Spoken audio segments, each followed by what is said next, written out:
Terima kasih pemirsa, Anda kembali menyaksikan Kominfo Newsroom.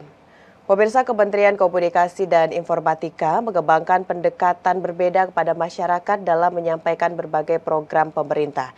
Pendekatan melalui komunikasi langsung atau tatap muka kepada masyarakat ini sudah dilakukan 7 tahun terakhir. Sejak tahun 2017 melalui kolaborasi antara Kementerian Komunikasi dan Informatika Republik Indonesia dengan Kementerian Agama dengan memberdayakan penyuluh agama. Dan tahun ini pemirsa, hampir 390 orang direkrut dari 230 kabupaten kota yang ada di Indonesia dan dilakukan pelatihan di 13 balai diklat dari beberapa provinsi.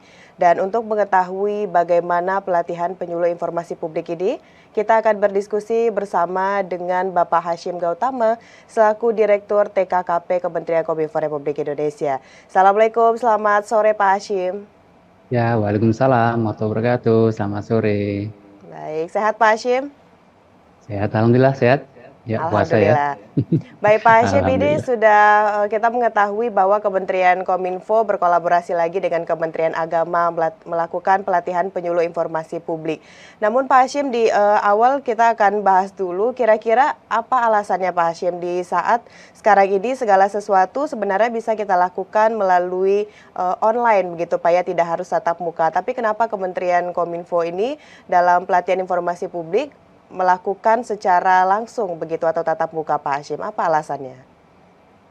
Iya, memang dengan dampak positif ya dari era digitalisasi ini kita semakin banyak cara ya untuk berkomunikasi tadi bisa memang lewat online lebih mudah. Tapi memang ada juga daerah-daerah yang memang belum terpapar oleh internet ya sehingga kita masih mengadakan pertemuan-pertemuan tatap muka kayak gitu ya.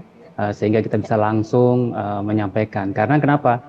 Keadilan informasi ini tetap perlu dijaga oleh pemerintah ya, supaya daerah-daerah yang memang belum terpapar internet tadi menerima juga ya apa saja program pemerintah, rencana pemerintah seperti itu ya, sehingga mereka Iya. bisa memberikan input, masukan ya apa saja yang mereka perlu terinformasi dengan kegiatan tadi. Dan juga kita lihat juga bahwa tersampainya dampak negatif dari internet ini juga bisa jadi mereka perlu literasi lebih awal ya, karena ya tersebarnya hoax dan lain-lain itu kadang-kadang juga menyebar ya, baik dengan sarana internet maupun lewat tatap muka juga. Jadi jangan sampai nanti keduluan hoaxnya begitu ya.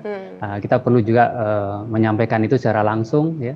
Ini keunggulan yang dari tatap muka ini, sehingga melalui penyuluh informasi publik ya dianggap wilayah-wilayah yang memang efektif ya, wilayah yang belum terpapar internet atau wilayah-wilayah yang jauh, sehingga atau istilahnya itu daerah 3T, terdepan, terluar, tertinggal ini bisa juga menikmati informasi atau menerima informasi yang seharusnya mereka terima ya terkait dengan perkembangan atau pembangunan di Indonesia. Demikian.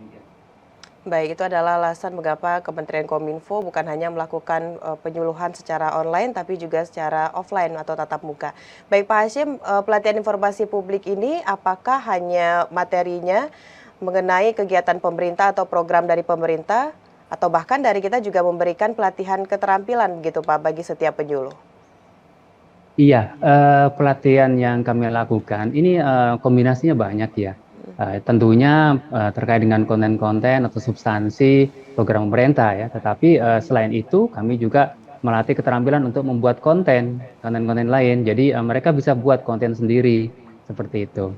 Nah ini perlu juga dilatih dalam pelatihan yang kita lakukan dengan Kementerian Agama ya. Dengan begitu mereka terbiasa ya nantinya dengan membuat konten. Memang tidak semua nantinya akan membuat konten sendiri, tapi kita latih mereka supaya kreatif begitu ya, terinovasi untuk menyampaikan dengan cara-cara yang lain juga gitu ya, atau dengan tampilan-tampilan konten yang variatif seperti itu.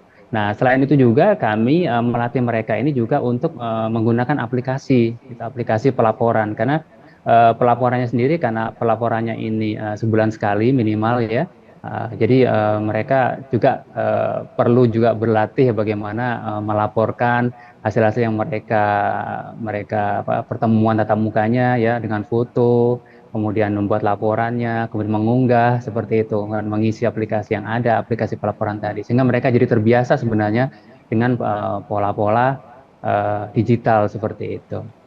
Iya, baik, lalu mengenai peserta nih Pak Hashim, apakah dari kita pada tahun ini Kementerian Kominfo dan Kementerian Agama hanya memfokuskan pada peserta yang penyuluh agama atau mungkin ada lembaga lain yang masih ada hubungannya dengan pelatihan tersebut Pak Hashim?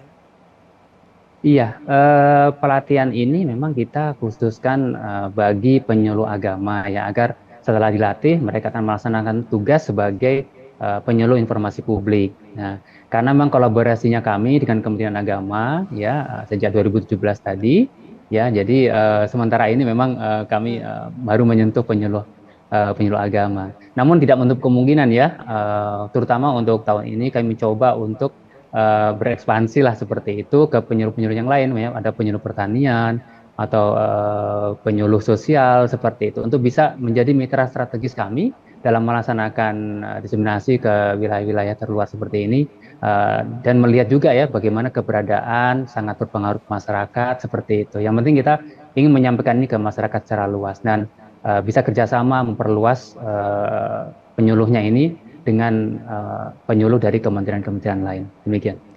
Baik, ada 13 daerah yang dilakukan pelatihan penyuluh informasi publik pada tahun ini dan minggu ini sudah masuk daerah ke-12. Dari semua daerah tersebut, Pak Hashim, sejauh ini seperti apa tantangan yang dirasakan dalam memberikan pelatihan penyuluh informasi publik ini terkhusus bagi masyarakat di 3T yang mengalami keterbatasan teknologi, Pak? Iya, tantangan untuk penyuluhnya dan juga untuk masyarakat ini memang berbeda ya. Kalau untuk masyarakat, tantangannya mereka ingin tahu banyak lah terkait dengan substansi, apa konten-konten yang bagus gitu ya, konten-konten yang memang mereka butuhkan seperti itu untuk bisa dipenuhi oleh penyuluh informasi publik. Nah, selain itu penyuluh informasi publik ini juga punya tantangan tersendiri ya terkait dengan bagaimana mereka nanti melaporkan kegiatan, kemudian kadang-kadang kan gitu ya sinyalnya nggak ada gitu, kecil ya lama dan sering putus seperti itu ya ketika mereka mau melaporkan yang tadi yang sebulan sekali ya minimal ya, sehingga terlambat gitu pelaporan. Nah ini juga menjadi tantangan untuk mereka selalu kontak ya dengan kami. Juga waktu mereka melakukan diklat juga ya karena daerahnya itu daerah jauh gitu, asal dari penyuluh ini sehingga mereka harus ada yang naik kapal dulu ya, kemudian harus singgah dulu, kemudian naik darat lagi gitu ya untuk menuju tempat pelatihannya ya, pelatihan diklat itu. Sehingga ini merupakan perjuangan tersendiri bagi PIP ya untuk bisa mengikuti pendidikan dan latihan tadi. Baik, itu adalah tantangan atau keterbatasan dari segi sarana prasarana. Lalu kalau dari segi SDM-nya Pak Hashim, setelah kita melakukan pelatihan ini, bagaimana mereka menerima beberapa pelatihan mungkin yang berkaitan juga dengan penggunaan aplikasi? Apakah ini menjadi tantangan juga bagi Kominfo dan juga Kementerian Agama, Pak, memberikan pemahaman terhadap SDM yang ada di setiap provinsi tersebut, Pak Hashim? Iya betul. Jadi karena SDM ini penyuluh agama ya, mayoritas memang tokoh-tokoh agama atau setidaknya key opinion leader ya, dalam aspek keagamaan, sehingga mereka juga literasi digitalnya juga masih perlu diangkat setinggi mungkin gitu ya untuk bagaimana berinteraksi dengan aplikasi yang ada. Nah ketika pelatihan itu terasa bagaimana kita membuat mereka jadi familiar, jadi terbiasa seperti itu, yang biasanya juga mungkin nggak terlalu ya, apalagi dengan aplikasi pelaporannya seperti itu. Jadi kita pingin mereka ya, melatih dengan sungguh-sungguh juga ya, dan praktek juga untuk bisa mereka terbiasa dengan aplikasi tadi. Demikian. Baik, kalau hubungannya dengan hak akses mungkin Pak dengan Diskominfo di setiap provinsi, bagaimana sejauh ini Pak setelah kita melihat perkembangan yang ada di lapangan pelatihan PIP ini Pak? Ya, untuk dengan Dinas Kominfo di provinsi, ya kami sebenarnya melaksanakan monitoring evaluasi ya terhadap program PIP ini. Jadi untuk bagaimana masyarakat itu menerima manfaat ya dari penyebaran atau diseminasi informasi yang dilakukan oleh PIP. Dan monitoring ini memang dilakukan oleh Kementerian Kominfo. Dan kami dengan terkait dengan masyarakat yang bekerja sama juga memberitahukan juga ya kepada Dinas Kominfo provinsi terkait gitu, kalau memang ada kegiatan seperti ini. Jadi secara dampak memang secara tidak langsung kepada Dinas Kominfo-nya, tapi secara langsung kepada masyarakat. Karena memang kita ingat bahwa PIP ini adalah penyuluh agama yang di Kementerian Agama ini kementerian yang sifatnya vertikal seperti itu ya. Jadi tidak punya kantor di apa namanya, tidak bukan di pemerintah daerah ya, di wilayah provinsi, wilayah kabupatennya. Jadi punya kanwil sendiri, punya kantor sendiri di tiap kabupaten kota. Sehingga eh, kami yang melakukan Kominfo sendiri, kemudian Kominfo yang melakukan apa namanya informasi kepada dinas provinsi ya, dinas Kominfo ya, untuk terkait kegiatan ini. Demikian. Baik, setelah dilakukan pelatihan nih Pak Hashim, apakah di tahun berikutnya kalau dilihat-lihat kita akan menambah jumlah daerah untuk pelatihan PIP atau mungkin dari kotanya akan ditingkatkan lagi, itu bagaimana pertimbangannya Pak? Iya, betul. Jadi terkait dengan daerah yang dicapai ini kita di indikatornya adalah jumlah kecamatan gitu. Hmm. Jadi memang jumlah kecamatannya masih akan naik terus ya. Untuk tahun ini targetnya 700 ya, dan akan nambah terus untuk tahun depan ya, sehingga untuk penyebaran informasi itu sehingga tersebar luas ya, tidak apa namanya dengan jumlah kecamatan tadi. Dan untuk eh, Kementerian apa namanya, Kementerian Kominfo sendiri bagaimana merekrut ya, tidak hanya dari nantinya tidak hanya dari penyuluh agama, tapi juga dari penyuluh-penyuluh lain, karena dari ruang lingkup kecamatannya memang akan tambah banyak gitu. Selain itu juga, selain ruang lingkup kecamatan, kami juga ada indikator terkait dengan jumlah tatap mukanya juga, sehingga jumlah tatap muka akan bertambah, yang untuk tahun ini sebanyak 37.000 tatap muka gitu, yang akan dilakukan sebagai target ya, sebagai indikator target kami. Kemudian juga untuk tahun depan ada 42.000, sehingga semakin apa ya, luas daerah cakupannya, juga semakin banyak jumlah tatap muka yang ditargetkan. Demikian.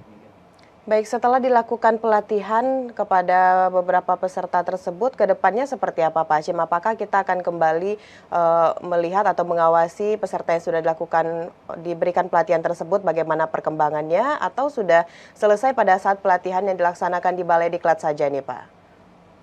Iya, kami melakukan berdasarkan permintaan dari kementerian lembaga lain. Seandainya ada isu-isu khusus ya yang muncul di tengah tahun gitu, ada substansi yang mesti disampaikan segera, maka kami melakukan pelatihan di pertengahan tahun tersebut ya, dan langsung dengan melakukan secara online. Memang tidak mudah ya, karena mereka ini harus berkumpul dulu di ibu kota kabupaten atau di mana yang punya akses internet ya. Kita sepakati waktunya dengan para PIP, dan kemudian kami membuat webinar ya, atau misalkan workshop secara online ya, pertemuan secara online untuk bisa menyampaikan substansi yang update tadi ya, substansi yang mesti disampaikan kepada para PIP atau kepada masyarakat nantinya. Demikian. Jadi supaya update terus ya, dan kita mengikuti atau melayani kementerian atau lembaga lain yang memang menginginkan ada substansi baru yang perlu disampaikan kepada masyarakat. Jadi bisa apa namanya, dinamis lah gitu ya, konten-konten yang disampaikan kepada masyarakat itu. Demikian. Baik, terakhir ini Pak Hashim, bisa disampaikan kira-kira apa harapannya untuk pelatihan PIP tahun berikutnya ini Pak? Ya, harapan kami PIP tetap semangat ya, karena ini pekerjaan yang luar biasa, kontribusi luar biasa dalam membangun bangsa ya, memeratakan informasi, mencerdaskan kehidupan bangsa, kemudian juga untuk pembangunan bangsa ini ya, sesuai dengan amanat konstitusi, dan juga bagi masyarakat yang nanti menerima informasi dari PIP juga ikut menyebarluaskan juga ya, apa yang menjadi target pemerintah, apa menjadi capaian-capaian pemerintah seperti itu, dan juga supaya masyarakat tahu benar ya perkembangan-perkembangan yang ada, dan juga untuk bisa harapan kami untuk bisa menghindarkan dari berita-berita hoax ya, berita-berita yang mungkin perlu ditangkal, sehingga masyarakat bisa percaya pada pemerintah ya, kemudian juga reputasi pemerintah ini bisa tetap tinggi ya, dan menjadi harapan kita semua. Demikian, terima kasih. Baik, tentunya kita berharap pelatihan PIP ini tidak hanya berhenti di tahun ini, tapi tahun-tahun berikutnya untuk mengembangkan kemampuan digitalisasi masyarakat di Indonesia. Terima kasih Pak Hashim Gautama selaku Direktur TKKP Kementerian Kominfo Republik Indonesia sudah berdiskusi bersama dalam Kominfo Newsroom pada sore hari ini. Baik Terima kasih Bapak, kembali. terima kasih. Selamat melanjutkan aktivitas. Selamat sore Pak Hashim. Selamat sore, terima kasih. Baik pemirsa, itulah dialog kita bersama dengan Bapak Hashim Gautama selaku Direktur TKKP Kementerian Kominfo Republik Indonesia yang juga mengakhiri kebersamaan kita dalam Kominfo Newsroom kali ini. Dapatkan berbagai informasi Kominfo Newsroom dalam kanal GPR TV atau melalui sosial media gprtv.id. Dan pemirsa jangan lupa dukung terus di Migrasi TV Digital, bersih gambarnya, jernih suaranya, dan canggih teknologinya. Saya Mona Azanisa pamit, selamat sore dan sampai jumpa.